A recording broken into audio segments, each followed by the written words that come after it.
help me welcome tonight's speaker enthusiastically, John M.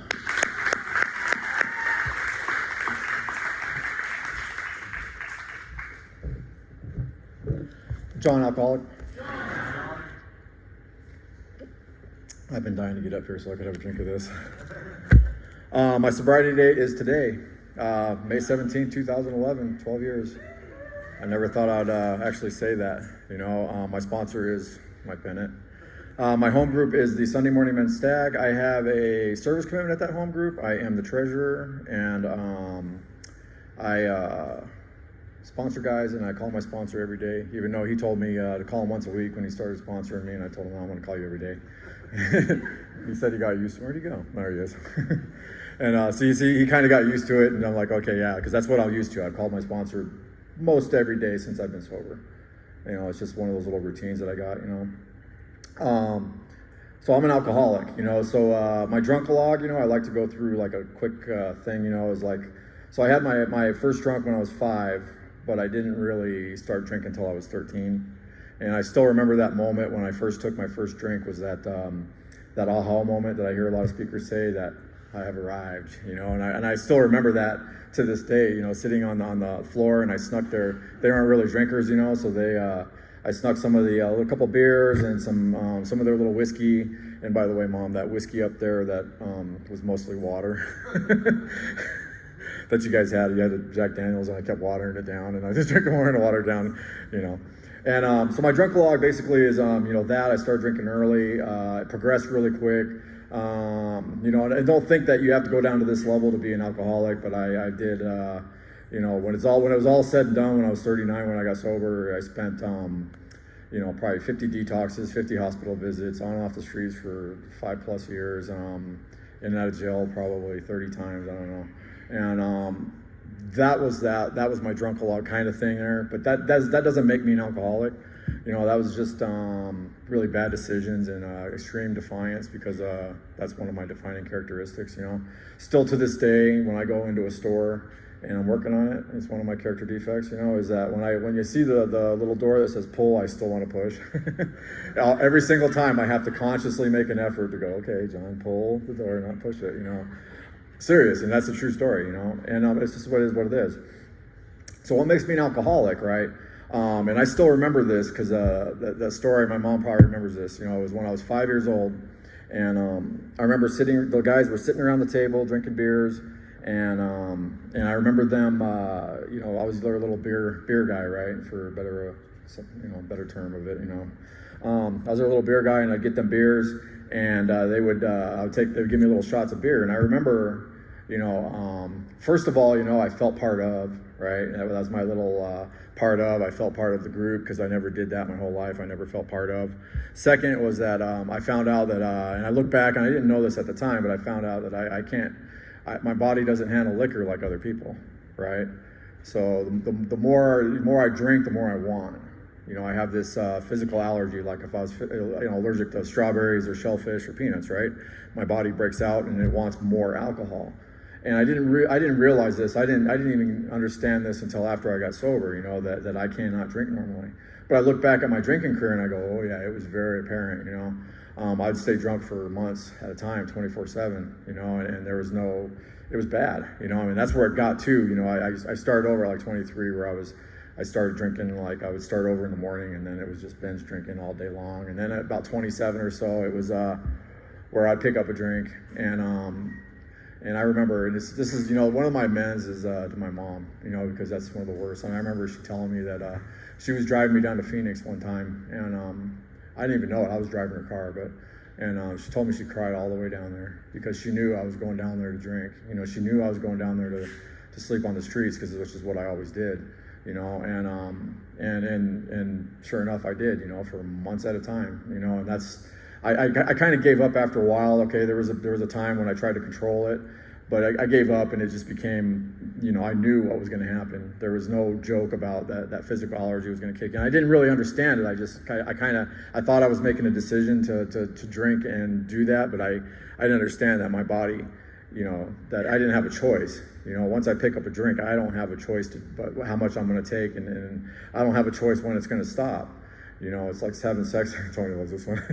With an 800-pound gorilla, you're not done until the gorilla's done. You know, and that's just what the fact. You know, and that's Tony loves that story, that joke. And but it's true. You know, when I pick up that drink, I do not know when I'm going to put it down. You know, and I've put it down many times. You know, and that's the second part of my problem. You know, is that I stopped drinking probably 100 times at least.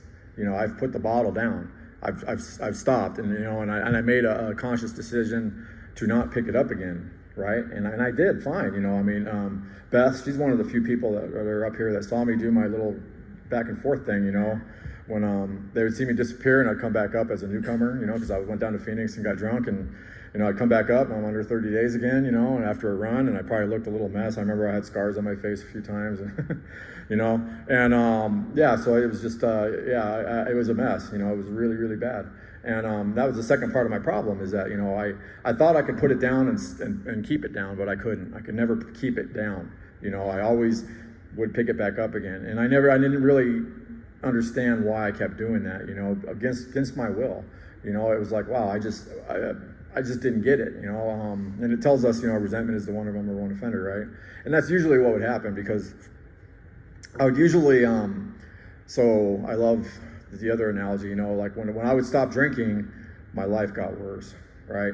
And I was fine. I got to speak at a treatment center not too long ago, and one of the people in there asked me, you know, when did you fight the cravings? You know, how long ago did the cravings go? And first of all, yeah, the physical craving is after I pick up a drink, but I told her that I could stop drinking and I didn't think about it. I was fine. The problem was removed until it came back again.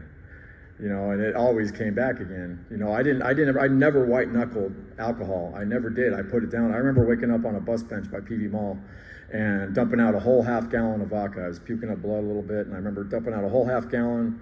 And what I used to do was just walk. I was so anxious, and I'd walk like 20 miles just drinking water and puking my guts out until I was fully done in about a day and a half, you know, and be able to try to put food down after that a little bit, you know. And I had no problem stopping. It was just that I would get crispy, you know, crispy critter, and I love the analogy, you know, it's like I get really dry, restless, irritable, and discontent when I didn't pick up a drink, you know. And but I could stay that way for usually, you know, 30, 60, 90 days was a good round point. You know, I had 2 90-day chips, and one of them was in a treatment center, 4.5 months, that Salvation Army ARC program. And I made it 4.5 months in there, and I actually did a pretty written, thorough inventory, but I didn't fully understand what was going on, I guess, and I never started on my amends because I was in the treatment center. So, you know, sure enough, I got drunk again, you know, and but I could never really. I usually couldn't make it up to 90 days. By then, I was so dry as like a forest, you know, that's just completely dry. Just you look at it, and everything is just like dead, you know, and it's just waiting for that one little spark. And that was me. It's just that one little spark, you know, and it usually came in the form of the best example, and I love telling this example because I vividly remember it in my head, and it was so pronounced to me, was I was working in like Gilbert at this electronics manufacturing plant, you know, where you're putting pieces together, and you have your little piece to put together, and you send it down, and somebody else has their little piece, you know. And I'm like, I'm such a piece of crap in my head, you know. I always thought I was never good. I was never good enough, you know. I was always whatever, this piece of crap at the center of the universe. And I remember, you know, wanting to please the boss really good. And I was usually pretty good at work. I could pick something up really quick, and I could do it really good, right? And that was the only thing I could find. And I look back at my inventory, I never knew that you know, I was trying to prove to them that I wasn't the piece of shit that I thought I was. Sorry, didn't mean to cuss. Piece of crap that I thought I was. Right, because that's what I always thought, you know, and that was the only way I could prove myself was by doing work as good as I could, you know. And I vividly remember here just like walking all over people, you know. I mean, I'm like doing mine real quick, and then I'm running over here and I'm doing theirs, you know, and I'm just like this a-hole, you know, just like running all over people. And I think I was doing good. I'm like, yo, you're not good enough. You're not going fast enough for me, you know. And I remember looking at the boss over in the corner, you know, and she was talking to somebody and laughing, and I'm like, and that was it, you know. I was probably 2 months sober or something. I remember, and I'm like, that son of a bitch, I'm way better than him. You know, she's supposed to like me better, you know, and all this and everything. And I remember that, and that was that little trigger, right? That trigger of, you know, that reminded me that I get the pain, I get the mental obsession, because I would start thinking about that time when I was 13 years old, And I still remember that. I still remember it today, and that's a scary thought. That I still remember how well that drink made me feel. You know, that first drink, and that's 20, well, more than 26 years later. We do the math, yeah, like 40 something years, whatever. And I still remember how well that drink made me feel. You know, and that's what would pop into my mind when I'd get that little bit of resentment. And I have hundreds of resentments like that for examples, you know, that triggered that. I remember what it was. I was like, I know how to fix this. I know how to make this pain go away. That thought would snowball as like a, you know, the juggernaut. It was going to go, and there was nothing stopping it at that point. You know, that mental obsession was so great that I was completely powerless over it. You know, and I still remember like a snowball going down the hill. You know, it's gonna hit a wall eventually. You know, that was it. And I'd pick up that drink, trigger that physical allergy, and that was it. You know, it was just gonna be. I was gonna run that run again. You know, I've gone up. I understand how hard it is to get to 30 days and 60 days. You know, that's why those chips are so important. So everybody that collected chips today, kudos. You know, it's tough. You know, I get it. I spent a long time collecting chips. You know, and I had a ton of them. And so I get that, you know, because I could never get that far into it, you know. So here I am, you know, I'm on and off the streets. I'm detoxing. I could, you know, I would come back up here from Phoenix, and you know, my sister and my mom would put. I was a perpetual couch dweller, you know, and I really was too. You know, I was a couch guy, you know, nothing to my name, you know, no job, no money, no nothing. Bicycle. I was Bicycle John for a minute. And didn't have a license for like 5 years, you know, and that's just the nature. That's just the nature of where my drunk took me, you know, and so here I am, you know. I remember where I first got that first moment where I started to realize that I couldn't, you know, I couldn't stop on my own power, because I remember, you know, alcohol. So this is where my controlled drinking. This is long after my streets. This is like way later in life. I was 30 years old, but you know, I was on and off the streets after that. But I remember I was driving a cab down in Phoenix. I drove a cab for 5 years, and I remember getting a hernia because my controlled drinking was, all right, it would be about 10 o'clock, right, and things started to slow down before the bar rush picked in, and I had this great plan, right. And I switched my Circle Ks, right? I had a bunch of different Circle Ks I'd go to so that nobody knew I was a drunk, you know, so I could space out my drink here, you know, and I'd buy my drink there, and then I wouldn't hit that one for like 3 or 4 days, and I'd go over here to hit this one, and like, they really care, you know. but that's what I did, you know, and I'd try to space those out to where, you know, but I would drink a pint of 80 proof Smirnoff and a half pint of 100 proof Smirnoff in like 20 minutes. And I would drink that. I'd usually get it home before, like if I stopped at Glendale in the 17 right there was a Circle K that sold it. I'd have it done by the time I was at the 101. You know, it was done. I'd drink it in the cab on ice and just get it done real quick. And then I'd eat this great meal. You know, I'd eat like a 3,000 calorie meal. You know, I'd go to, you know, Claim Jumpers right there, and I'd get this massive meal I could just stuff myself with because I didn't eat all day. And then I was so full that I could go to sleep.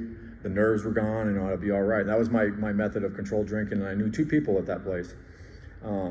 One was actually in AA. He was a cab driver for another company, and I talked to him, and he told me he was in AA. And the other one knew every bartender within like a 10-mile radius. And this guy would knock on my door, you know, after my little controlled drinking, and he'd be like, "Hey, how you doing, man? Want to come over for a rum and coke?" And I'd be like, "Okay," you know. And as soon as it's like that limit, I can handle that limit. But as soon as I did that, it was it. I'd have a couple of rum and cokes, and I would exceed that limit. I'd wake up the next day, and that physical allergy, the terrors, you know, like Bill W. says, was so bad that I had to start over, you know. And I would do it, and I'd start over, and it would be on for a week till I could sober up long enough to go pay my lease on the cab again, and barely make it through, and pay my rent and everything, you know, and continue. And but anyways, that controlled drinking gave me vomiting every morning, and I gave myself a ventral hernia. And I remember I had to, you know, step away and get access and get hernia surgery, which my sister said it was patching my spare tire because I put on a lot of weight driving a cab. I was like 245 pounds because I was working nothing and I was eating bad, and it was horrible, you know. And I remember getting that, and I knew if I vomited, you know, because of course I still drank, you know. I got off that and I started drinking again. I knew if I vomited that I could do damage to that. And the doctor said no, but I was still scared about damaging that. So that was like my first point, was like, I don't want to do this. I don't want to hurt this. I don't want to damage this, but I can't stop drinking, you know. And I remember getting to that point, you know, and that was my first discovery of my first solution was detox. That's when I discovered the detoxes, and because I have a first sobriety date was June, I want to say 10th. I don't know if it was 9 or 10, but it's so much better. It sounds 10th because that's AA's birthday. So it was June 10th of 2005, right? And I remember getting to that point where I couldn't stop. So I don't know how I found detox or something, but I went to Community Bridges East Valley and EVAC. And I remember I went in there and they gave me Valium, and I was like, oh, there's no more detox. And I was like, this is the solution. Oh, look at this, you know. And it was like, wow, everything went away. I didn't have to walk 20 miles puking my guts out. They just gave me Valium, and the shakes went away and everything. It was like magic pill, you know. And I remember that, and I left AMA because I had my cab parked at an apartment complex, and I was like, I got to go get this before it gets stolen because it's just sitting in the apartments, you know. So I left AMA, and I tried to come back, and I remember Cosme, the nurse there, he came out and he said, get out of here, man. You can't come back here. This isn't a freaking hotel, you know. And I literally felt like the gates of hell just clashed on me at that point, you know, literally, because I honestly, in my heart, wanted to stop drinking, and I knew that if I left there that moment, I was going to pick up a drink, and there was nothing I could do about it. And I really felt that way. And I'm not a crier, and I started to cry. I literally started to cry, you know. And I remember I had sunglasses on, and I was just really like, I mean, I still feel that. I'm like getting the chills right now thinking about it, you know. That complete powerless, like I'm going to drink it again. There's nothing I could do about it, you know. And I remember him walking away, and the nurse was like, no, I'll get you in tomorrow. Just you know, just get by through tonight, and I'll get you in. I didn't drink that night, you know. And I remember, you know, okay, I found the next solution, because I went in the next day, and you know, they just put me in crisis, and I was sober at that time, you know, and they said, okay, I got me into a halfway house, and I was like, wow, I'll live with a bunch of new drunks. That's a solution, you know. And I didn't know at the time, you know, how bad this was going to be, but you know, a bunch of new people in sobriety, you know, that's great, you know, a bunch of spiritually unfit people like myself, and these resentments going around, and you know, no program or whatever, you know. But actually, that's when my buddy Tate actually walked me into my first meeting, you know, and he walked me in, and I was so scared. You know, I was so scared about walking into that first meeting. And I'm a grown man at this point. I'm 33 years old, right? And I remember walking into that first meeting, Tempe Bloopers, and it's basically him holding my hand, walking me in, scared, and I'm just like, well, this is part of what I'm supposed to do, right? This is what everybody else is doing, right? To stay sober. And they told me their stories, you know, and I didn't stay sober. I remember 67 days sober, and I remember the guy that was in detox became the house manager, right? And that tells you a story right there. And I remember 67 days sober, 68, I don't remember. And I remember him knocking on the door, and he's like, I'll be right out, you know, in the bathroom. And I'm like, okay, you know, and I knock on, hey, I'll be right out, you know. And I remember I knew what he was doing in there. You know, he was doing his drug of choice and nodding off in the bathroom, you know. And here I am, a dry drunk again, you know, a crispy critter. I couldn't take living in my own skin without alcohol. And that triggered that, and that triggered that thought of, I can fix this, you know. When that pain came in, I could fix this, that mental obsession. And once again, you know, that was my first technical relapse, because I actually had a sobriety date, even though I relapsed a lot before that. You know, I stopped and then I'd start again, but that was technically my first relapse, right?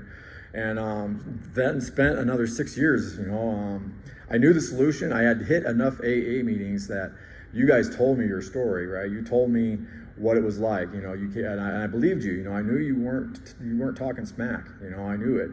You know, and I looked at your eyes, and I knew you were telling me the truth. You know, and you told me the same thing. You know, you told me that it was so hard to get that 30 days and 60 days, and here I am with, you know, 15 years sober and 13, and I'm like, how does that, you know, how does it do that? I mean, and I knew, you know, where I'd been, I could smell a bullshitter for a mile away, and I knew you guys weren't doing that, you know, and but I couldn't stay sober, you know. So you guys are here telling me this, and I couldn't stay sober, but you know, I kept drinking again, and my drinking kept getting, my bouts get smaller and smaller, you know, because I'd get out there and I would try to drink, and then I'd hear your little voices in my head, you know, and I'm no, it's always gonna get worse, you know, and I'm like, shut up, no, I'm trying to outdrink these voices, and I can't outdrink these voices, you know. It's just impossible, you know. And the more I now come back into AA, because I'm desperate and I don't know where else to go. You know, I don't have anything. I mean, I grew up around bikers and hippies, right? And and I don't remember. You know, we were taught like, okay, the people that are knocking on the door with their books, you know, they're weak people and don't believe in them, and that's the kind of what, I don't know if I was actually taught that, Mom, but you know, it was just what the impression I had, anyways. You know, we didn't have that in our life, you know, and that's all I knew. So I couldn't just, you know, I heard you guys say, oh, you got to find God to get sober, and I'm like, I don't know, how am I supposed to do that? You know, and so anybody that's struggling with that, I can relate to you. I get that. I fully understand that struggle, you know, because I struggled with that for a long time. I went to a Christian rehab 3 times, the Salvation Army, you know, and I'm like, okay, this is, I'll find God hiding behind a corner or something, you know, and I'll open up the locker and he'll be in there, you know, or whatever. And I couldn't, you know, it just didn't happen. You know, I remember, okay, so everybody's saying they do this prayer and everything. They do this prayer and meditation. So I'm like, okay, so I'm in like a 5-man room, and I'd be like, okay, I'd wait for everybody to get down. I'd get on my knees real quick and pray before anybody sees me, you know, and I'm like, okay, I'm trying to do this, and I just couldn't do it, you know. I could not find that thing, you know, and I struggled with that for a long time, you know, like, oh, I got to find this, you know, and it was a little easier than I thought it would be actually in the end, you know. And finally, you know, like in and out treatment centers, I did, you know, 5 treatment centers and multiple outpatients, and just kept getting drunk over and over again. And in the end, you know, my second to last drunk was real bad, really, really bad, you know. And I remember my sister coming and picking me up down at like 67th and Bell after, you know, I was in a hospital and I walked out with an IV in my arm, stole another bottle, walked 10 miles with that bottle and drank it, and that was my second to the last drink, anyways. And it was really, really bad, you know. I mean, it was, God, I woke up in a brownout somewhere in the grass in Glendale, I don't remember where. And with no vodka, I called the cops on myself, you know, ended up in a loony bin and all that good stuff, you know, that we do. Every good alcoholic does, right? You don't have to do that to be an alcoholic, don't get me wrong. Anyways, second to last drunk wasn't that bad, really. You know, it was me, I was here in PV, you know, I was behind the Stanley Steamer, and I drug a mattress back there, and I stole like 10 bottles of vodka from CVS. And I remember sitting back there drinking Friday, Saturday, and Sunday night, and then the cops kicking me in the bottom of the foot Monday morning because the business opened up and said, you can't be here, you know, you business people don't want it. And I, like a good drunk, I cleaned up my mess. You know, I dumped out my vodka, I got all my trash, and I went to the dumpster and I threw it away, and I took the mattress and I drug it back to the dumpster where I got it from, you know, and then I walked myself over to the hospital, and that was Monday morning. So I know Tuesday morning, May 17th, 2011 is my sobriety date. And I haven't had to take any mind-altering substance other than one pain pill that I took when I had my shoulder surgery, and then they told me to take it before the nerve block wore off, and it didn't wear off for like another 2 days. So I don't know, you know, that was it, you know, and I have not taken any mind-altering substances since then, and I can say that great, you know. And so that was it, you know. I came back in here, I knew the truth. So my first sponsor, Steve P, and he's a biker, you know, and ironically I had these resentments against all bikers because of my stepdad. You know, so I came in with like these resentments against bikers, and I'm half Mexican, my last name is Martinez, and I had a resentment against all Mexicans because my dad left when I was a baby, right? So they were all bad to me, you know, all of them. Yeah. Even though I'm half, you know, it is a true story too. You know, I mean, I'm not joking about that. And so I came back in, you know, and I asked Steve, because he was the guy that he was one of the guys that loved me into the rooms. You know, he came in and he'd be like, "Hey man, you're back again. All right, you know, you got my number, man. Let's come back and we're gonna hang out." And he loved me, you know, and I knew it again that he didn't want anything from me. He just wanted to help. And I remember him doing that, you know, and he'd be like, "Yeah, we'll come back to my garage and we'll work on Harleys together, you know, and we'll hang out, man," you know. And I'm like, why the hell do you want to hang out with a loser like me? You know, you got a life, you own a house, you got 3 Harleys, you know, you got a wife, you know, you got all this stuff, a good job, you know, and retirement plan, and shoes without holes in them, and you know, and you know, why do you want to hang out with me, you know?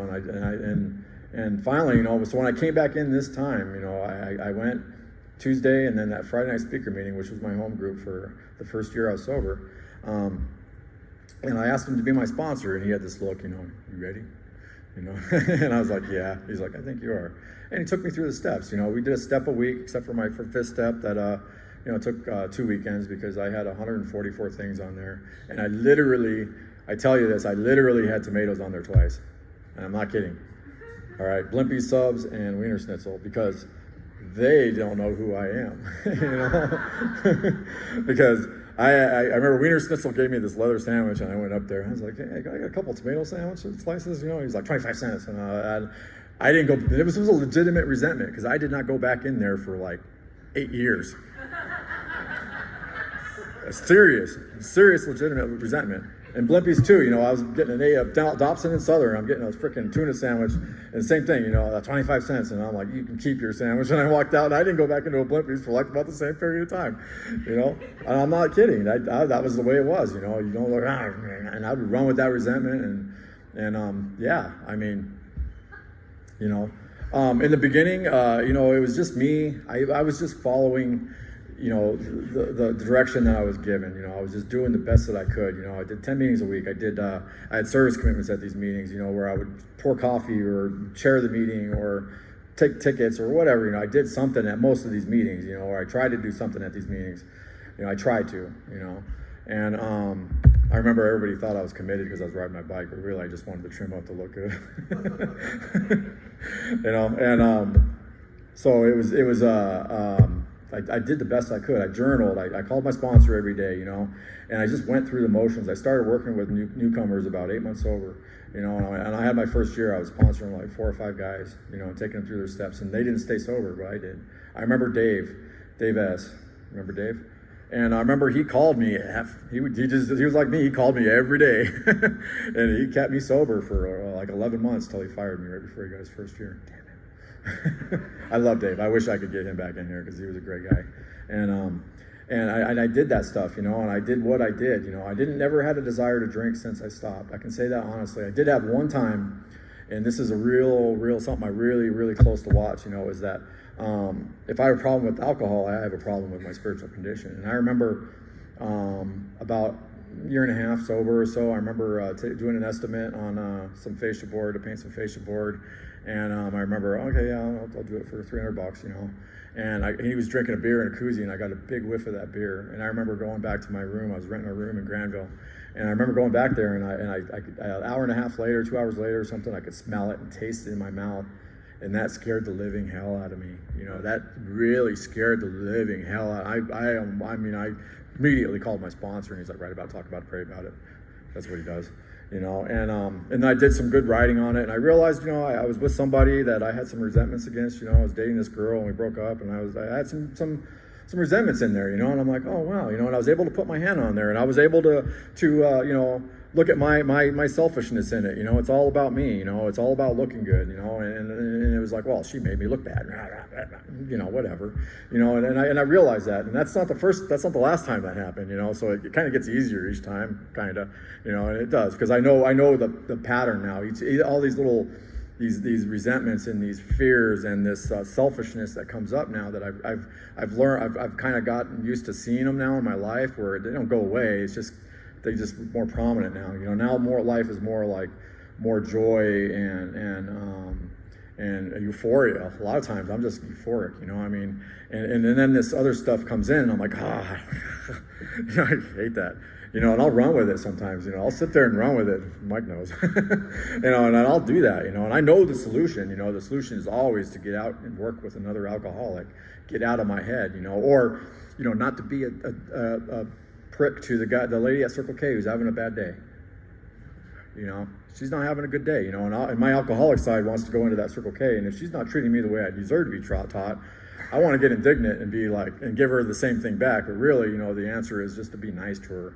Maybe ask her how her day is going and tell her, you have a wonderful day, and walk out of there, still wanting to do whatever I want to do. But maybe that's a solution at the time, the little bit, if there's not an alcoholic, or just call an alcoholic. I got probably 75 mics on my phone, literally.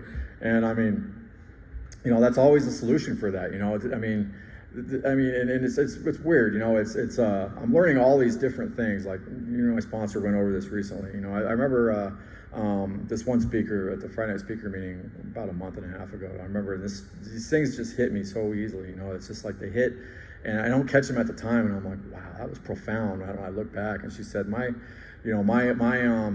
lesson right now is loving people where they are. And I'm like, I understand it now, with a little bit. If you said that in a newcomer, I probably wouldn't have gotten it, you know, but I get it now. I'm like, wow, that's profound to me now. It's like just huge. I'm like, wow, I'm living on that. And, you know, these fears and everything that pop up, you know, I mean, I'm not always, I'm fearful of the future. I'm scared because I'm looking bad again. Somebody made me look bad, you know, whatever, you know, and I'm catching them more, you know. I remember this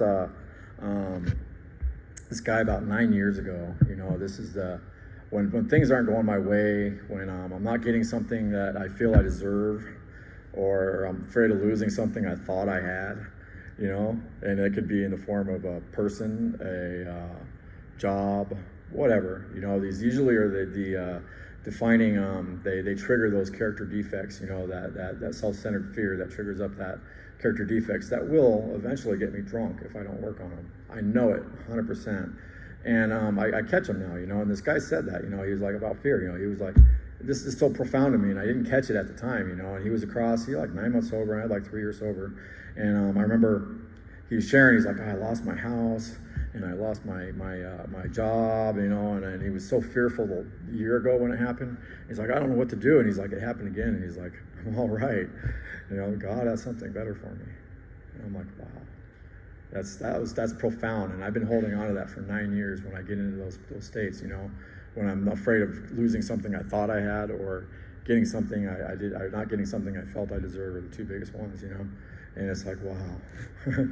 You know, maybe I wasn't supposed to have that. You know, God has something better for me. You know, and it's such a profound thing, you know, and I believed it, and he believed it, so I believed it. You know, I 100% believed it. And all I had to do was look at him and know that he believed it, you know. And, you know, the God thing, going back to that, you know, I like what it says in the book about, you know, inside of each and every one of us is the fundamental idea of God. You know, it's just obscured by calamity, pomp, and worship of other things. And that's a profound statement, because it makes the steps so much easier for me, because, you know, all the steps are just a mechanical process for unblocking my God hole, you know. And whatever that God of my understanding is, it's always been there, you know. I know it's always been there. There's no doubt in my life now that I look back at it, you know. And it's just that thing of unblocking it, you know. And now like my 10th step is the same thing, you know. I'm blocking my God hole again. I'm getting selfish. I want to fill that hole with something. So, as some people know, I bought nice trucks and stuff, and relationships, and and you know, that's me wanting to fill that God hole. You know, and the solution is really just to unplug the God hole, let that come in, and I can only unplug that by working with other alcoholics. You know, understanding the truth about myself, which hurts most of the time. You know, a lot of times that's a really painful discovery of getting to know who and what I really am. On our coins it says, to thy own self be true, you know. And that's really profound to me, because I'm the only one that has to understand that. I'm the only one that has to understand that truth about myself. Nobody else has to get it. And it doesn't have to be anybody else's truth about me, because whatever they think, I don't care, you know. It's none of my business, right? I do care sometimes because I'm like, but, you know. And then the program kicks in, and I'm like, you're doing it again, John, you know.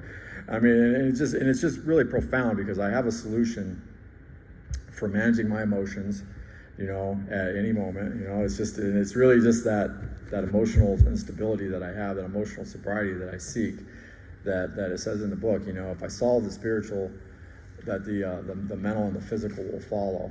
You know, they will straighten themselves out. And that's the case with me. When I came in here, I truly didn't want anything. I honestly, you know, I started catching a little time, and I didn't have a desire to drink, you know. And I remember like 6-8 months sober or something. I'm working I still no license. I rode a bicycle for the first 10 months I was sober. You know, no license, no car, still living in halfway houses and renting rooms from people. You know, I did that for like 6 years. And, you know, and all I wanted was just to stay sober. And I remember this very vividly, that I was just I would have been happy just making like $12 an hour, $15 an hour, doing the stuff that I get paid pretty good to do now. You know, skilled labor. I mean, and doing that, and I was like perfectly happy doing that for the rest of my life, because I was just staying sober. And I literally thought that, I'm like, I could do this forever. Ride my bike around and just, you know, I was like on seventh heaven. You know, I didn't want anything else. You know, and but as a result of this, you know, I got more stuff. You know, and that just happened. You know, it just happened on its own. You know, when I cleared away what was blocking me off from God, you know, the side effect of that was I actually started gaining self-confidence. I could never sit up here and do this. This was impossible for me. You know, I couldn't do this in front of 3 people. You know, I went into a room and I felt alone in that room. You know, I was just all on my own. I would sit in the back and hide, and you know, and I'm the piece of crap, and please don't talk to me. Oh, no, don't look at me, you know. And I'd get up and leave the meeting real quick, and I wouldn't talk to anybody, all that, you know, because I didn't want to be part of you, because I didn't want you to see who I was. I didn't want you to see that piece of crap that I was. So if I kept you at a distance, you would never get to see who I really was, and then you wouldn't judge me for the piece of crap that I was in my head, right? I really wasn't. It was the crazy part, you know. I'm the same guy that I was sleeping under bridges and dumpsters, you know what I mean? And that was all I was good enough for, you know. I'm the same guy now that I was then. It's just it's weird, you know. It's like a magic. It's like, you know. And I was really scared, and I used to think, you know, I know that the chanting and stuff like that can kind of turn me off a little bit, you know. It kind of seemed cultish a little bit, you know. But we're not that way, you know. It's just, and I got, you know, it's just part of the actions that I do now. You know, and as far as I love this psychic change, you know, that I've received. I worked for a resort back when I was 23 down in Phoenix, at Point Hilton Squaw Peak. And I remember when I got hired on there, they told me, you know, oh yeah, you know, so we changed certain words in this place, you know, so, you know, they're not customers, they're guests, you know. It's not a hotel, it's a resort. You know, and it's not a problem, it's a challenge, you know. So they wanted this to change, and that's kind of where that like psychic change came, you know. What the thoughts that I used to have were, you owe me more tomatoes. You know, you owe me more. I'm paying $8 for this sub, and you owe me more tomatoes, rather than, you know, I'm going to your place of business, and this is what it is. It's 25 cents a slice. And that still pop in there, and then it's like, okay, the psychic changes. All right, good. Either I don't want any more tomatoes, or I do. You know, it's up to me. You know, but it's your rules. You know, your business, your rules. That's part of that psychic change. You know, like I was going over with my sponsor. You know, what I used to think love was, it was just a mental obsession. He spoiled it for me. It's like, crap, man, I'm thinking about her all the time. And I'm like, no, dude, you're just mentally obsessing over. And that's part of that psychic change, you know. And I'm like, damn it, because it feels so good. I don't want to look at that truth about myself. No, we're not doing that. You know, and it's weird, you know, these weird, you know, what I used to think was a broken heart is really just a broken ego. It's a true story, too. You know, it's just a story of myself got punctured, you know, and it hurts. That's it. As simple as that. Nobody did anything to me, you know, it's just me. So, you know, and it's just so grateful, this program, you know, and if anybody in this room that's struggling, that good to see you, Shelby. And anybody in this room that's struggling, that needs help, you know, I'm willing to walk to the ends of the earth with you and help you on that walk, because somebody did that for me. They've given me that hope. They gave it through their hope of their story first, and then they actually took me by the hand and did that for me. Many people, you know, and I will do that because that keeps me sober. So, you know, I'm grateful to be here and sober, and I'll pass it.